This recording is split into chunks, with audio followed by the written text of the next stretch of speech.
আমাদের এখানে safety topic আপনারা সকলেই জানেন।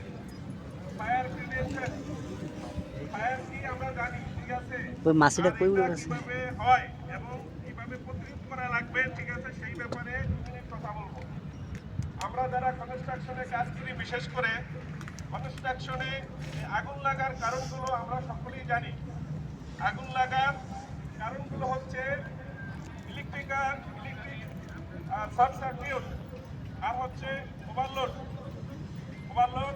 তারপরে হচ্ছে আপনার ওয়েল্ডিং, গ্যাস কাটিং, তারপর হচ্ছে গ্রাইন্ডিং এবং কম্বাস্টেবল ম্যাটেরিয়াল এখানে সেখানে থাকে। আনঅথরাইজ বিড়ি সিগারেট আমরা যারা খাই এখানে সেখানে ফেলি, সেখান থেকে আগুন হইতে পারে।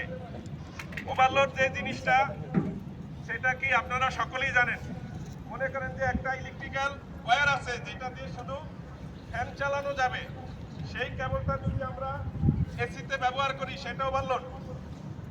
একটা কেবল আছে যেটা দিয়ে শুধু আপনি ছোট্ট ড্রিল মেশিন চালাইতে পারবেন, সেটা যদি আমরা ওয়েল্ডিং এ ব্যবহার করি সেটা হলো ওভারলোড।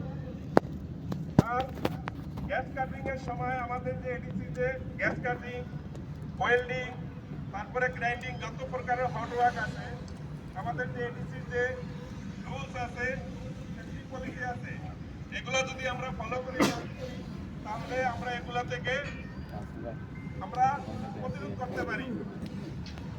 আমরা সকলেই আগুন কি জন্য লাগে এবং এটাকে কিভাবে প্রতিরোধ করতে হয়, আমরা কনস্ট্রাকশনে কাজ করি। আমাদের যারা সেফটি আছেন, আপনাদের প্রত্যেক ইন্ডিভিজুয়াল সেফটি আছে।